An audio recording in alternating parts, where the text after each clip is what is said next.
All right, it's another episode of Let's Guy After Dark, the chat show where I talk with my friends and or enemies.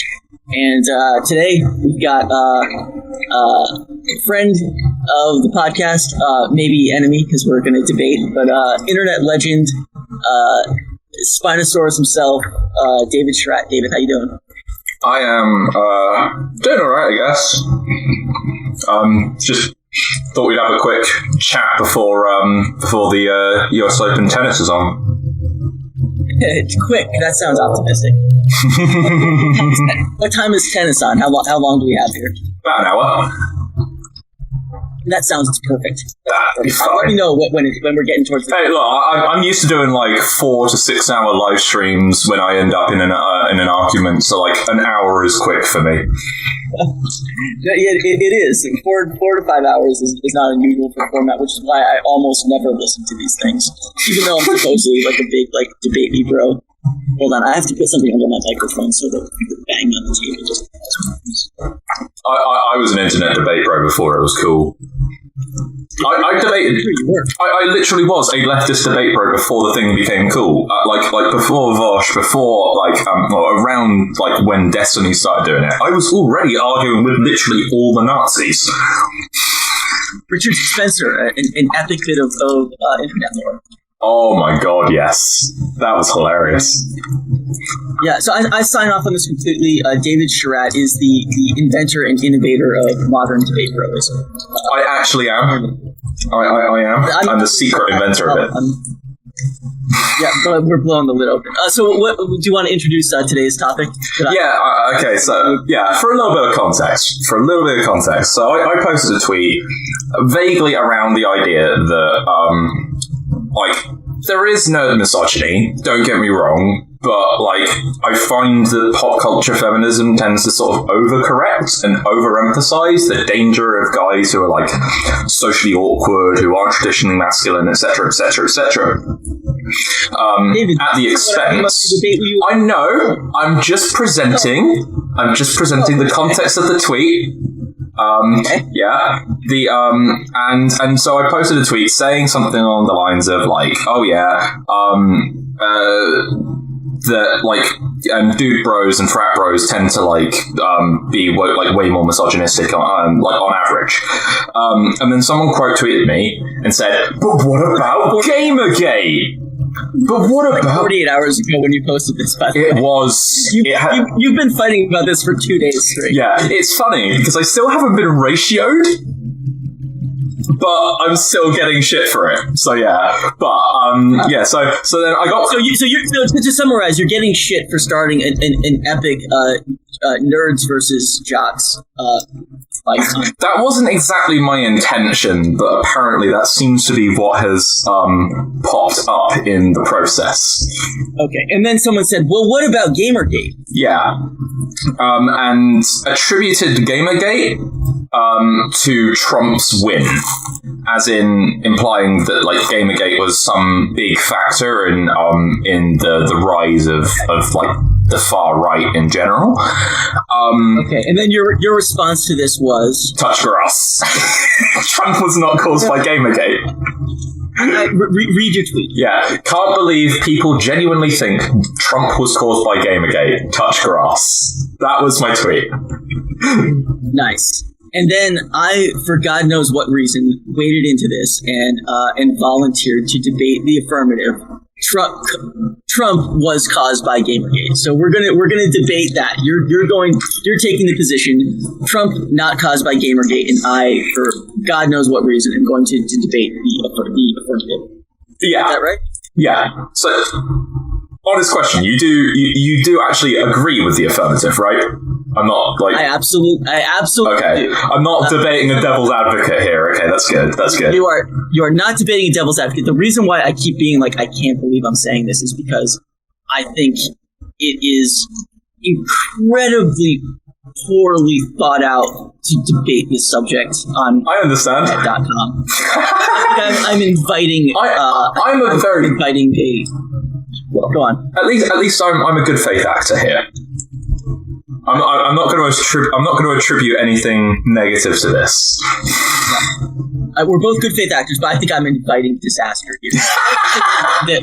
I also think we're going to get flooded with comments like, it's 2021, why are you debating Gamergate? To which I have to say, fuck off. If that's your opinion, you can just fuck right off. You clicked on it too, so shut the fuck up. Yeah, true. Is what I say to that hypothetical person. But the reason why I agreed to debate this is that I actually do think that Gamergate is relevant in the year 2021. I actually think Gamergate was like a really socially relevant event. And also very poorly understood. It was. And it still is definitely a relevant event to understand the current online subcultures and cultural zeitgeist, especially when it comes to political Twitter and political spaces. You do need to understand like how Gamergate formed and where everyone from those spaces is now. I think especially say like the communities in Vosh and Destiny would have been impossible before Gamergate. That's interesting. So you are saying that Gamergate caused Vosh and Destiny interesting? Let's not put words in my mouth here, but in the sense that I do think, I do genuinely believe that had Gamergate not happened, Donald Trump still would have won. I don't think that when it comes to Gamergate, that if it had not happened, that Trump would have lost against Hillary Clinton. I don't think it helped. But I don't think it was like a determining factor. So I was going to say that I don't think Trump would have won the Republican nomination without Gamergate. But that's interesting that you begin by conceding that Gamergate was a factor. What makes you say that? I don't think there is any situation in which you could argue that Gamergate was neutral to Trump's success, or if it was that the whole culture did more harm to Trump than good. Like, obviously not. They were all they did eventually create a sort of online subculture that was pro-Trump. That's undeniable. I just don't think that it was. Yeah, I just don't think it was like big enough to present a. I don't think it was as big as the advantage Trump had in that election. So most people would probably say that Trump went in an underdog. Why do you think Trump had an advantage in the election? The U.S. election. Well, in the sense that he won, that definitely like all the factors combined. I'm a determinist when it comes to these things. So all of the factors combined that led to Trump's victory clearly were bigger advantages than all the advantages Hillary had. Yes, he had the image of an underdog, but he won. And an underdog doesn't necessarily. Yeah. No, in that sense, yeah. One, because he had advantages, and he had advantages because he won. Yeah, as in the factors that led him to win were more important than the factors that would have led him to lose. Otherwise, he wouldn't have won.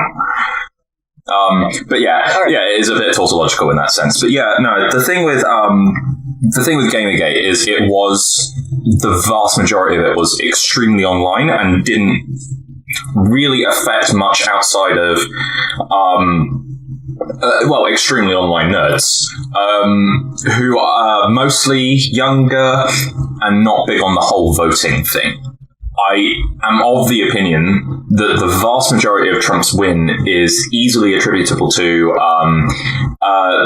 Facebook and the older generation. And it's also, in my opinion, one of the reasons that Biden did so much better was because he had a much stronger connection to young people.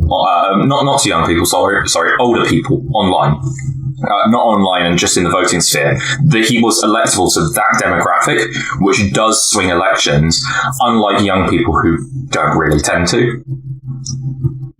I can't really argue with any of that. But let me ask you this. Do you know that the famous Sherratt tweet about Gamergate in the election? Do you know what I'm talking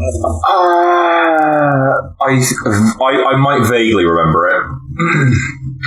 I'm gonna post it here. Let's just know your name. Yeah, there we go. Oh no, you put Gamergate in the White House. That's right. It's a famous tweet, much derided online. It reads, this is from November 13th, 2016, so shortly after the election year. Sarah John, who I believe later went on to write for the New York Times. I don't think she wrote for the New York Times when she said this. Breitbart played a key role in Gamergate. Congratulations, America. You put Gamergate in the fucking White House. David, please react to that. So, I have actually heard a very similar term, a very similar joke that I think was much more apt. And it was, holy shit, we put the YouTube comments section in charge of the nukes. It's brilliant. You know who said that? That was Neo Babylon. Oh, friend. Yeah, another friend of the podcast. That was years ago when he said that. I think that was after he said that he was both sides. Trump was both sides in Charlottesville, and he said, "Oh, holy shit, it's the YouTube comment section." Babylon had a great tweet recently. He said, I think the last thing anyone needs in 2021 is discourse over whether 9/11 was woke or not. Yes, that is true. But yeah, no. So I understand where she's coming from, but I think Gamergate was kind of more of a. It wasn't like the big part of Breitbart. Breitbart existed long before Gamergate did, and so did Trump, and so did American conservatism and like reactionary nationalism. These are movements that like weren't. I am trying to take this very, very obviously deranged tweet seriously here. I'm going to 100% defend this tweet in a second, by the way. I think it's 100% right. Breitbart did play a role in Gamergate. They played a key role. They were the biggest part of it, but that's because Gamergate was small compared to Breitbart. And before they were using nerd culture to like try and recruit people. They were saying that Elliot Rodger murdered women because of video games. Who is saying that? Milo Yiannopoulos wrote about how video games were the cause of Elliot Rodger's shooting. Right. And then he pivoted. Yeah, and then he pivoted.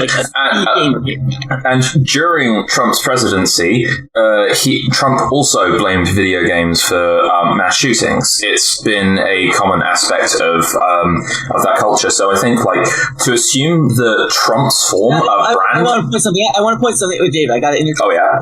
He did that while in the White House, so we can't use that to make a case over whether or not he was effectively utilizing Gamergate to get into the White House. That was when he was president. Yeah. Okay. Let me clarify what I was going to explain with that. That Trump's brand of conservatism is not the same brand of conservatism that was exhibited by Gamergate. And neither was Breitbart. Breitbart was using the right-wing culture war aspects of Gamergate to pull people in, but I don't think that was their primary source of recruits, nor was it in any way the primary source of their viewers. That was a tiny minority. Okay, let me jump in and let me defend Sarah John's tweet. Okay. Breitbart. Sorry. America put Gamergate in the fucking White House. Did, in fact, America put Gamergate in the fucking White House? Well, Gamergate, Breitbart.com, right, which was, by the time of the election, the internet's number one Gamergate website. You don't disagree with that, right? It was in the same, it was probably the largest website that was pro Gamergate, but that is because it was also the largest news site in existence at the time. Hold on. It achieved that status during Gamergate, though, and I mean specifically that status. In the build up during the Trump candidacy. It was really the Trump candidacy that propelled Breitbart to being America's number one news website. And I believe after the election, it quickly fell off, if I'm not mistaken. Yeah, I think it was. Yeah. Okay. So now, and Steve Breitbart, sorry, not Steve Breitbart. Steve Bannon was the editor in chief of Breitbart at this time, and he let it be known that he specifically was trying to turn Breitbart into a Gamergate platform. He says he's a very pro Gamergate website. Oh yeah. So there's two things to that. So actually, I'll go even further and say that Steve Bannon also actually had an explicit plan to recruit gamers and incels and other kinds of sort of like disaffected young groups of young men within online circles to pull them into right-wing politics. That definitely did exist and definitely played a part. Yeah. You said it very well. Okay, so Gamergate, Breitbart, Steve Bannon. I have a chain here, right? I've defended the link of this chain. Gamergate, Breitbart, Steve Bannon. Steve Bannon went on to become Trump's campaign manager. You agree with that? Yeah. Then, when Trump won, Steve Bannon was for a short period of time, granted, a member of Trump's administration. You agree with that? Okay. I think you are. So, what you I think what you mean is something very different to what Sarah Jeong meant in that sense. But I know what you're saying, and in that sense, you are technically correct. In that sense, I'm literally correct. Yeah. Steve Bannon was in the White House, and Steve Bannon was, in fact, part of Gamergate. So the statement, in as much as the statement, Gamergate was in the White House can have a literal meaning, it is true. Okay, yeah, fair enough. I mean, if you mean it that way, I think when people said, "Oh, you put Gamergate in the White House," the impression tends to be they mean Trump is Gamergate rather than. But yeah, I guess with it seems to me that you're imposing a meaning. No, I do, and I think that's where most people took it. Imposing as well. In the in fact, wait, can I just interject something? In fact, this tweet is very commonly mischaracterized as saying that Gamergate elected Trump, but the tweet does not say that. The tweet actually says the inverse. Actually, yeah, you are right. The election put Gamergate in the White House, not the other way around. Yeah, okay. In that sense, I would agree with it. I would argue that is the plain meaning of. Yeah, no, I would. I think maybe it is.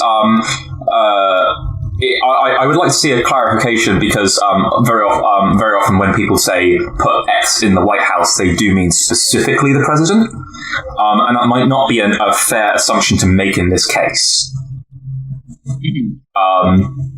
So yeah, you are right actually, in that sense that if that assumption is incorrect, then you are completely correct, and the tweet is completely correct. I agree with you. Trying to say Trump is Gamergate is like you really immediately like step on a rake and hit yourself in the face. An unjust thing to try to claim. Trump's a 70-year-old man. What does he know about gaming? He is extremely online. But I think he's extremely online in a very different style to like your average Trump and the majority of his supporters are not the types of guys to be complaining about like Tifa Lockhart's outfit in like the next Final Fantasy game. That's not further. Jack Thompson is almost certainly a Trump supporter. I don't know if he's come out and said that, but he's exactly the type of guy who would be. Well, a couple of the Gamergate guys tried to interview him, and he tried to during that interview him. They interviewed him, and during that time he actually tried to interviewed. He is interviewed in the Anita Sarkeesian Gate documentary. Yeah, by Davis Marini. Yeah, I never actually fully watched that because from what I heard it was terrible. No one has. watch either of the two documentaries that ended up getting produced. I think literally 9 people have watched all of them. I had the strongest feeling that those were going to be a complete and utter disaster from the start. They surpassed my expectations in terms of Twitter lols, in terms of internet lols by huge amounts. I mean, that was like the heyday of like laughing at like the far right on. Oh, for sure. Yeah, sure. But the point that I think you're getting at is that David Sorini did interview Jack Thompson during his part of the documentary, and ended up like endorsing Jack Thompson, being like, Jack Thompson's misunderstood. People are giving him a bad rap, which is like kind of stunning. It's kind of amazing that happens. Yeah, and I think like the way they did a lot to present people who the thing with Gamergate is it was a lot of teenagers, very young people who weren't around during the time that Jack Thompson was like the big sort of name in anti-gamers. So presenting him as actually someone as a teenager at the time, right? Yeah, and I was like 17, 18 during this time. Sort of 2016, I was 19 years old. So yeah, I wasn't. I was very new to like online culture was. So I hadn't heard much about Jack Thompson. I heard like he didn't like gaming. So hearing, I was skeptical, unlike everyone else, when they heard him say, "Oh well, actually, I just didn't want like X, Y, and Z lack of regulation or something." I thought that's probably bullshit. These conservatives are all lying. But I was like I feel like I was the only one within that. Within like that sphere who even remotely showed any kind of skepticism towards that. Everyone else was like, oh yeah, actually, this Jack Thompson guy isn't so bad. The left was lying about him. No, they fucking were. Very, very. A guy who literally showed up to Congress to try to get them to ban violent video games, which he referred to as murder simulators. Yeah, the left did not lie about Jack Thompson, not at all. But I want to get back to Sherratt. Yes. I brought this up. As I pointed out, the tweet does not agree with my position. Oh yeah, no, it's a completely making a very separate claim. It's a separate claim. Yeah. She's making a different point, but what the tweet establishes and what I think I've proved is that there is absolutely a tangible link between Trump and Gamergate. Oh yeah, and one I would never deny. One I would absolutely never deny in any sense. And when Trump entered the White House, he brought people with him, some of whom were from that culture, and Bannon is probably the most prominent example. Oh yeah. Okay. And Bannon wasn't just a Trump asset. Bannon was, in many ways, the architect of Trump's victory. Oh, okay, so I see where you're going with this now. Okay. Oh, okay. So I see. I think you're putting me into a corner here now. I'm seeing the corner you're backing me into. You're seeing the strategy. I am. I actually am. You're already on the record agreeing that Bannon specifically set out to use Gamergate as a recruiting mechanism. And not just that. Was in fact successful. Yeah, okay, so yeah, no, I think what you mean is that you're going to say that in the way that I already agreed with you put Gamergate in the White House, I'm conceding that Steve Bannon is Gamergate. In the same sense, you're going to suggest that Trump was caused by Gamergate because Steve Bannon was his architect. Is that the argument you're going to be making? Yes. Okay. Or to put it another way, I would say that it's the argument I made, but you just laid out for me very concisely, so thank you. It's the argument you would have made, but it's the argument I made. I arranged all the pieces. You were able to very intelligently connect all the dots and present it in a very narrative friendly way. Yeah, okay, so I see where we're going here, and I think there may be a little bit of a masked man fallacy going on. Wait, what's a masked man fallacy? Okay, so let's say there's a guy who sometimes wears a mask, but no one knows who he is. But it turns out he's actually one of he's actually one of your mates. It's just secret. So you know your mate Jake. Wait. So we're talking about Jimmy Olsen here. Jimmy Olsen, right? He's friends with he knows this guy's Superman. It turns out Superman is just a disguise for his friend Clark Kent. Yeah. But then, he knows Clark Kent. So he knows who Clark Kent is, right? But he doesn't know who Superman is. But he does. He does know who Superman is. He knows Clark Kent. But in the same sentence, yeah. So the point is that the Wait. So let me summarize. What you're saying is he thinks he doesn't know Superman, but he actually does because he knows Clark Kent. No. In the sense that the term "knows who Superman is" has a different. Even though it's the exact same set of words, it has a different meaning in this context. And when so the two different meanings are he doesn't know that Superman is Clark Kent. Wait, David. Yeah. Let me just make sure that I so the two different meanings. The two different meanings are I know who Superman is in that I've heard of Superman. He's that guy who flies and he's bulletproof. And it can also mean I know who Superman is. He's really Clark Kent. As in knowing. More in the sense that being able to switch out Clark Kent for Superman. Oh, I know who Superman is. As in, he does know the actual person who his real identity is, but he doesn't actually have the connection between the real identity and Superman. Right? Knowing who Superman is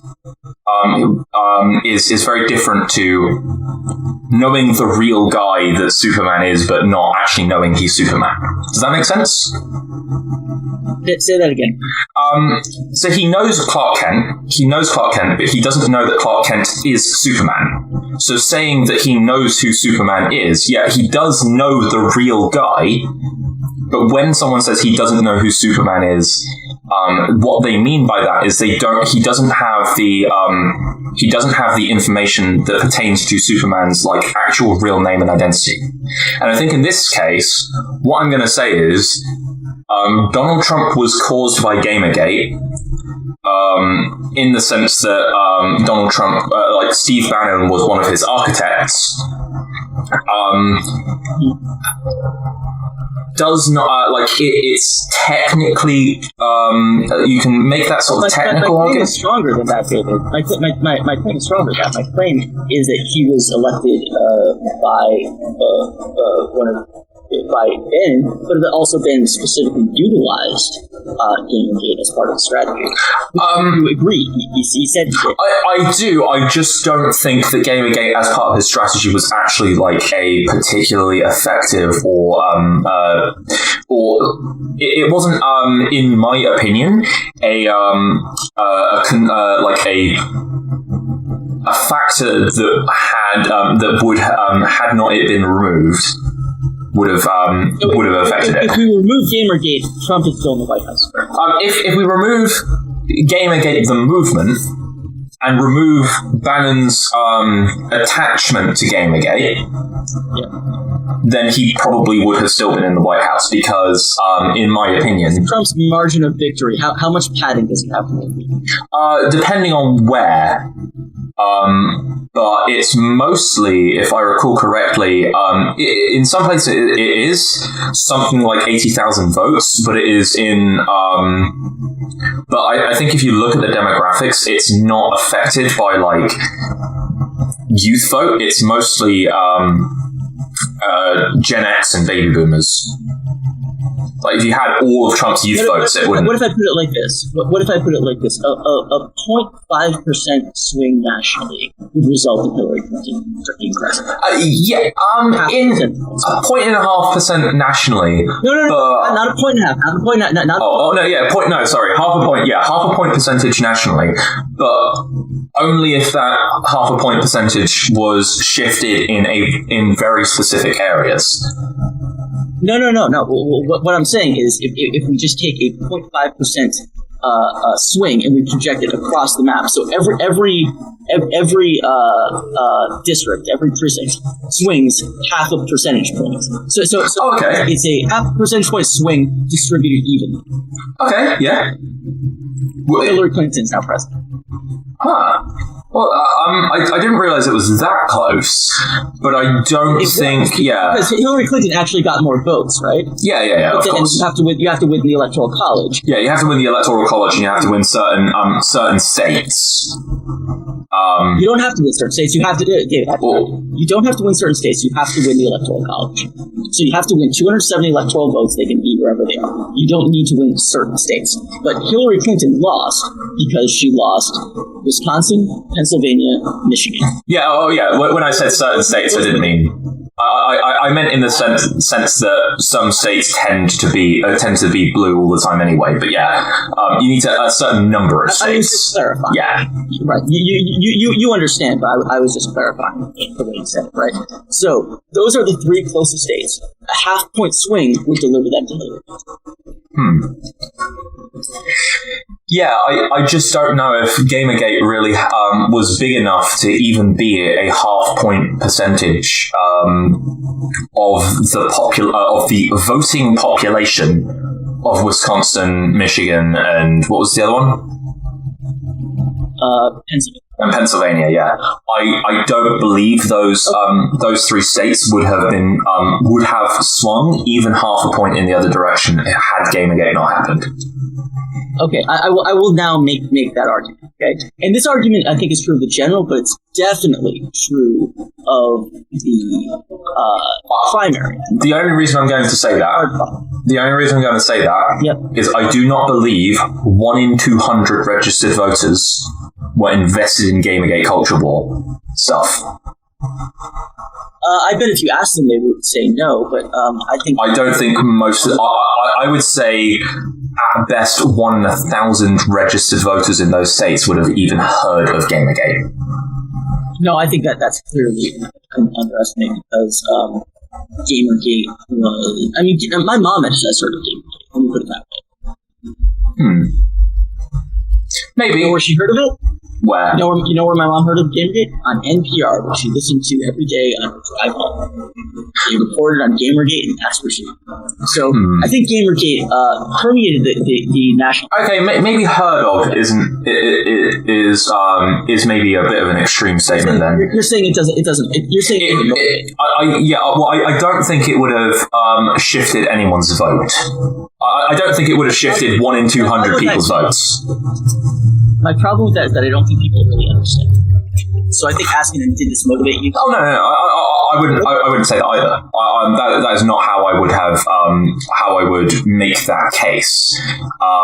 Okay. Can I make my case for why I think that it did play a role in the general and very specifically in the primary, which is an important part of my case, because I think that once you win the primary, basically a Republican has a 45 to 50% chance of winning the general, like a generic Republican. If it were Mike Pence, if it were one of those Ted Cruz, Ted Cruz, Rick Santorum, Yeah, but who's the QAnon lady? Marjorie Taylor Greene. If Marjorie Taylor Greene were to win the Republican primary in 2024, she would have a 45 to 50% chance of taking the White House in 2020. Yeah, purely for being a Republican, because you've only got two choices anyway.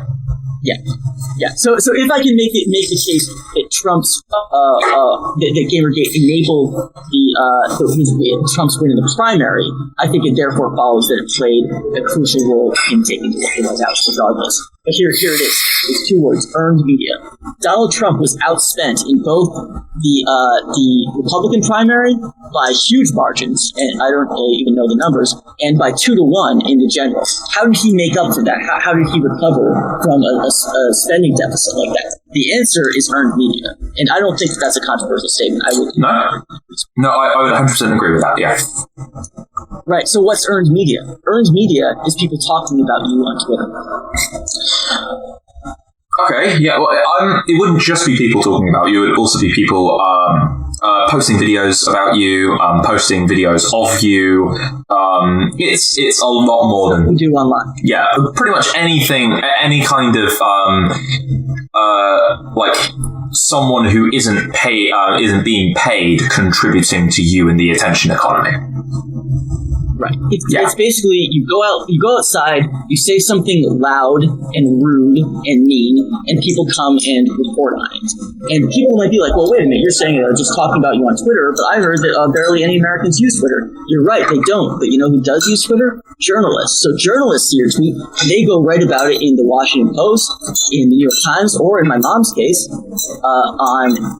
do a story about it on NPR, and now your normie mom has now heard of Gamergate and also has heard of this outrageous thing that Trump did that triggered the libs, and they have an opinion on it. And that might not sound like an electoral strategy, but it is an electoral strategy. Yeah, no, that's true. No, I would agree with that. The conditions that created that internet amplifier, that's Gamergate. That's what Gamergate is in essence. It's a loud, angry, and coordinated effort online in service of this culture war narrative. It just happens to completely and perfectly intersect with the issues Trump was running on. And just a reminder, one of the first statements Trump ever made on the campaign trail was that Lady Ghostbusters was wrong. He made a video and released it and said, "This can't be happening. We need to stop Lady Ghostbusters." Did he actually? Oh my god! Well, I mean, that wasn't even like that wasn't even a Gamergate thing. That was like some weirdo from Return of Kings who said that. Totally a Gamergate thing. It's totally a Gamergate thing. I remember Gamergate as saying, "We don't even believe that." I remember being sort of like connected to that at the time, but problem. Yeah. I guess it was a Gamergate thing in the sense that it was attributed to it, but I think this is getting a lot. I'm saying it was a Gamergate thing in that the people who were talking about being mad about Lady Ghostbusters were the same people who were involved in Gamergate. Milo did it. You can't disagree with that. Oh, did Milo do it? Milo did. That's what he got kicked off. Milo got kicked off of Twitter for his for his Ghostbusters though. Because he ended up harassing one of the one of the actresses. Yeah. Jones. Oh, I remember that now. Yeah. Leslie Jones, and specifically the thing that kicked that off was his review he posted of the Ghostbusters movie. That's what kicked that off. Oh, okay. I was unaware of that aspect. I'd heard him do that dodgy shit. A mutual friend of yours, a mutual friend of hers was definitely involved in Gamergate. She made a big Ghostbusters. I think that she actually said that she liked the movie, but she made a big Ghostbusters post on YouTube. And Mundane Matt, I know a friend of yours, a huge Gamergate guy who's left that movement, isn't really associated with it anymore. But he drew his channel based on Ghostbusters posts. Oh, okay. Fair enough then. I mean, And just to be clear, I understand that Trump was saying this like tongue in cheek. He wasn't really serious, suggesting he was going to use the power of the presidency to stop Ghostbusters. Yeah, no, I don't think he was tapping. He was very consciously tapping into that vibe.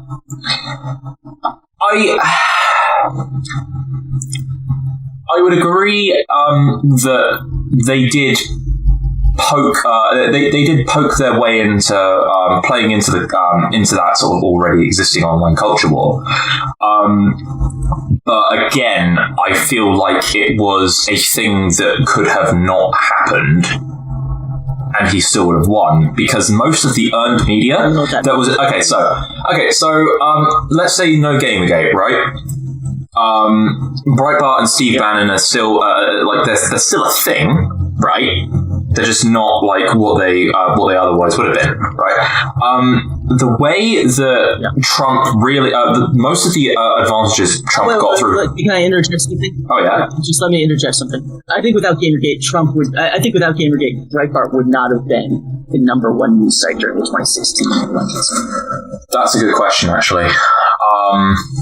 It's hard to say. It's very hard to say. I mean, who is their big star during that time? Who is their big star during that time? Milo was, but I don't think Gamergate. Well, yeah, you've got to remember that there was an already existing online anti-feminist sort of sentiment that precedes Gamergate. Entirely. It latched onto Gamergate. It definitely latched onto Gamergate, but it already preceded it. They merged. Yeah, they merged, but but this is my point: is that like it's attributing a lot to I guess my statement that Trump was not caused by Gamergate is a much more restrictive thing, in the sense that like everything that eventually became a part of Gamergate as like that social event and that social movement. All I'm suggesting is, had that very specific event and that very specific social movement not occurred, I don't think everything would have changed. Like, I don't think the course of events would have changed significantly in the wider political sphere. Now, maybe I'm wrong. I could be completely wrong about that, and I am saying that as someone whose sort of own political journey probably changed significantly due to that sort of online culture war myself. That's a good point. It's kind of ironic for you to sort of down. Yeah, no. It's incredibly ironic. It is incredibly ironic. But I still genuinely do believe that the power of that one individual event doesn't really take into account that all of these factors already existed prior to Gamergate, and it's I wouldn't even and it was a powder cake that sparked in this very specific area. But I don't personally know if, had that not happened, that the fact that Breitbart was basically paying Facebook behind closed doors to send boomers like tons and tons and tons of Trump news, pro-Trump news, and the fact that behind closed doors, that's what Facebook does. But not necessarily everyone knew that at the time. And the Cambridge Analytica thing was still something that was quite behind closed doors. That wasn't something that was like out in the open. It wasn't something you found like big news sites about it. It was something that had to be leaked.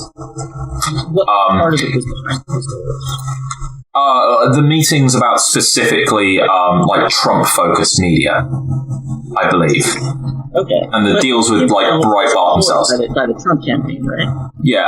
And that is public information. Yeah, that became public information, but it wasn't something they like. It wasn't exactly like. Disclose it? Yeah, I think they did. If I recall correctly, someone had. It was either leaked or someone had to disclose something. It wasn't. I think what was leaked was like closed door conversations. Yeah. To have with their clients, but the fact that they were employing Cambridge Analytics and that maybe Cambridge Analytics was financed most of this. I'm not sure. Yeah. That Cambridge Analytics was working with the campaign, and that they were doing, basically buying services that Facebook sell. Yeah. I don't think any of that is clandestine. I think it would be present. Maybe it's more clandestine in the sense that most people aren't like super aware of it. Sure. And I think that the full scale of what Facebook was able to do and how they were able to do it, I think that was really the fantastic. So no, in that sense, and not just that, but there was also a significant amount of free media that was presented to Trump by mainstream outlets, such as there was a good few cases of CNN pretty much just live streaming Trump rallies with zero commentary for hours on end. I can't see. I am of the opinion that enough was enough to cause him. That was enough in itself to cause Trump to win the election. And had this one internet culture war about gamers. So I have a problem with that argument, because you're saying that CNN's earned media altered the election, but not Breitbart's. No. Which was the bigger media outlet at the time? So there's 2 points here. Number one, I don't know how much of Breitbart's size and earned media contributed to was caused by Gamergate itself. You've got to remember that the vast majority of people with who were reading Breitbart during during the election cycle were the older people through Facebook that they'd actually gotten through Cambridge Analytica. That's why they got so big, because they managed to do a lot of that outreach bait. And second, CNN is more of the presented as the centrist part of American media, and therefore had a lot more Democrat voters, which actually would have contributed to creating a lot more swing voters than anything Breitbart would have posted. Well, that's only true if the viewers of CNN are seeing this and then converting. Yeah, I do think that I agree with you that CNN is a much more bipartisan network than Breitbart. But I think the question is Facebook a more bipartisan avenue, more partisan platform? I think the answer is clearly yes. Facebook is a very bipartisan platform. People of all over, at least in 2016, used it. And how many people were seeing these stories there? I think a huge number. I think a way larger number than seeing it on CNN. Oh yeah. Don't get me wrong. What are we doing on time? Because I know you want. We've got about 10 minutes before we can go, but okay. So don't get me wrong. Yeah. Don't get me wrong. In the sense that prominent members of Gamergate caused X, Y, and Z, and were the architects of Trump winning the election, I agree. I think that had they not been prominent architects of Gamergate as well, I would also agree. Okay, so here's another. Here's a different theoretical example, right?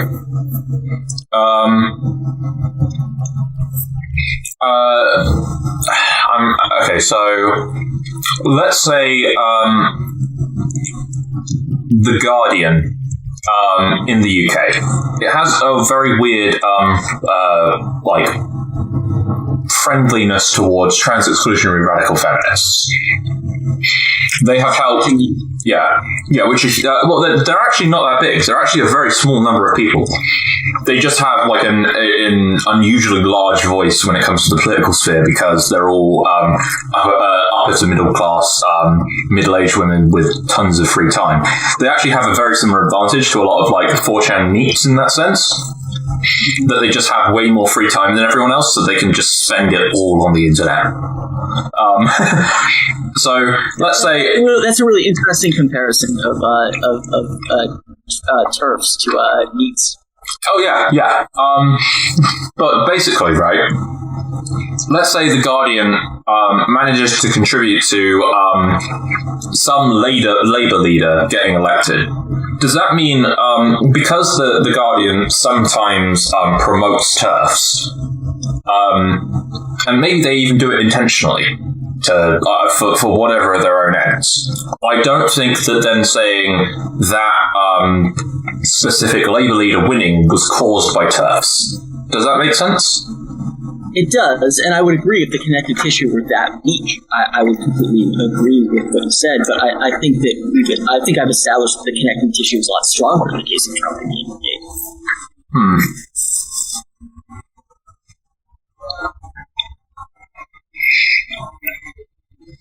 I guess we're at an impasse then. Yeah. One of the things that makes me feel strongly about this issue is like looking back on it in retrospect. It seems like from the years like 2015 to like I guess you could put the end point at like the Charlottesville march and the murder of Heather Heyer, not Heather Hine, Heather Heyer, right? Yeah, Heather Heyer. Yeah, I remember that. No, yeah. I think that it feels to me like this far right culture just like sprung up, took root in the mainstream to the point where Hillary Clinton, as the Democratic nominee, was specifically naming them in a speech and talking about Pepe the Frog. And it just took root in the mainstream, and like it was everywhere. People knew the name Richard Spencer. Like my mom learned about Gamergate on NPR. It seems like it just like sprung up, and then kind of just as quickly disappeared. There was, people forget this. There was a period where mainstream conservatives, including Steve Bannon, were openly describing themselves as right. There was that little like flashpoint. There was that flashpoint where they tried to present alt-right as just meaning like, it was just like, we're just like disaffected conservatives who aren't like the standard neocons. I remember that. Yep. It was explicitly the point argued by Milo Yiannopoulos in his article on Breitbart called, I think, a conventional conservative's guide to the alt-right, that was specifically quoted by Hillary Clinton in a speech. That's how entrenched this became in the mainstream overnight. I remember my the wake-up call to me was somewhere around 2014. I encountered the word cuck. And I know where I encountered this. It was something related to 4chan. I followed some links, and I found myself in like these extremely alt-right white supremacist sites that existed as an offshoot of the men's rights pickup artist communities. And I was just like appalled. Like I was like, Jesus Christ! That like the pathology on display in their like obsession with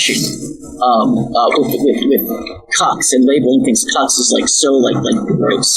And within a year, the term cuck had like taken root in mainstream and was like said on like, I remember someone said it on the Bill Maher show. I think it came up on like CNN. And like it just seemed like this extremely radical cultural transformation that came out of nowhere and then disappeared just as suddenly. And it's very notable to me that like basically the center point of this like strange window in our culture was the election of Donald Trump, and that seemed to be the culmination of it.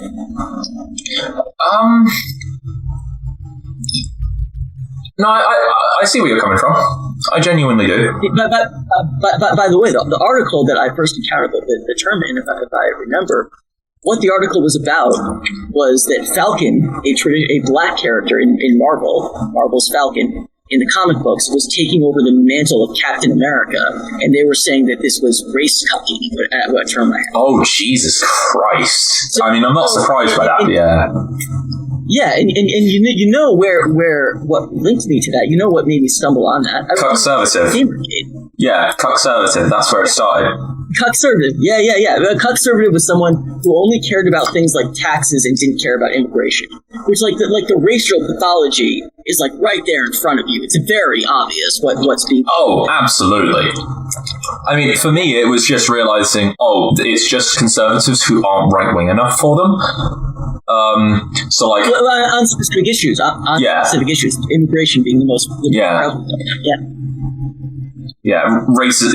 Not being racist enough, pretty much. And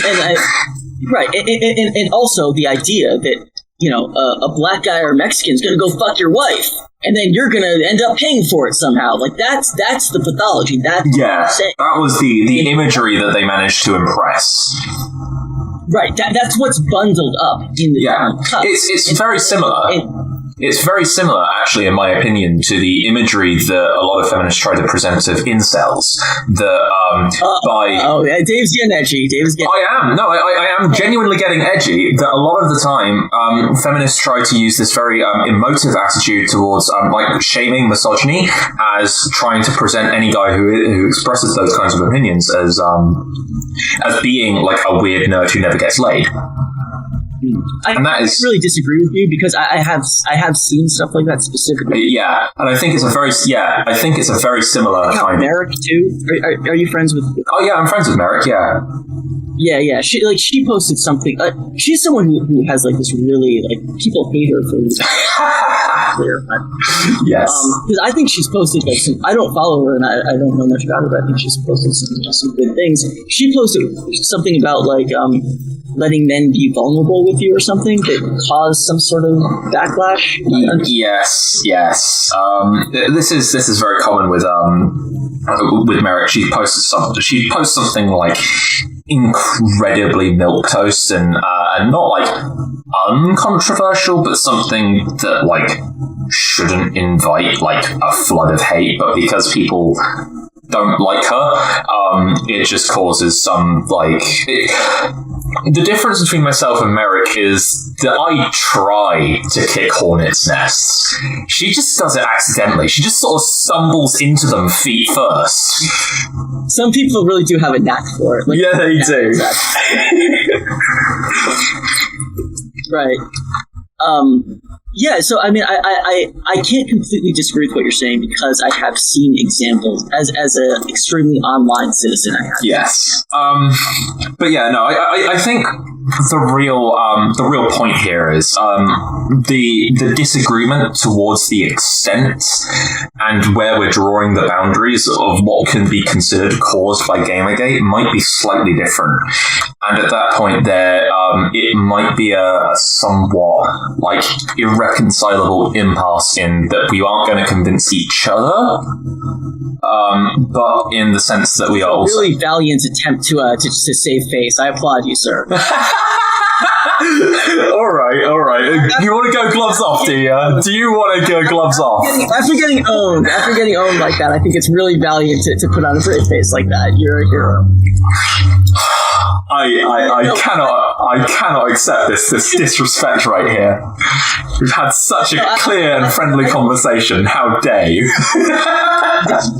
Debates aren't about changing people's minds. They're about testing what you think you believe and seeing how it plays out in the real world. And this is so downplayed, but hearing what other people have to say. I agree. No, I genuinely do agree. I did not ask to do this because I approached you about debating this, and my goal was not to change your mind. It was to, the free exchange of ideas. That's of course, yeah. Sharpening our theoretical swords in the arena. I'm holding a non-theoretical sword in my hand while I talk to you. Fair play. Lindsay, karate moves. I've been playing VR games recently, so I've been actually like swinging VR swords. It's great. Oh, nice. It's amazing. That's awesome.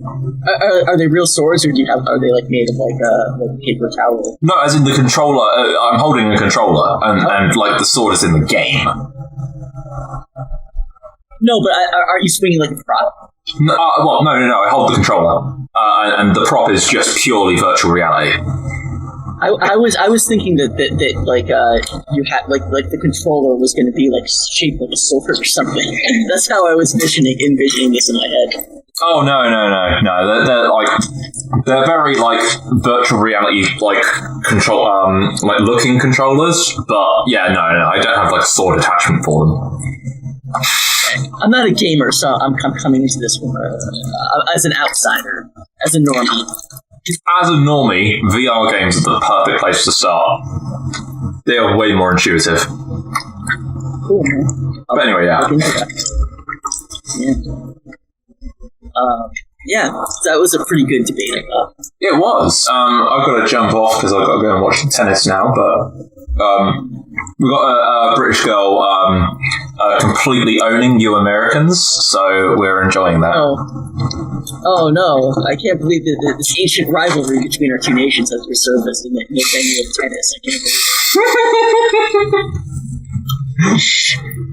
Yeah, she's just... I will be watching that, David. I will actually be solemnly observing and paying tribute to the victims of 9/11 while you're doing your tennis game. I understand. But anyway,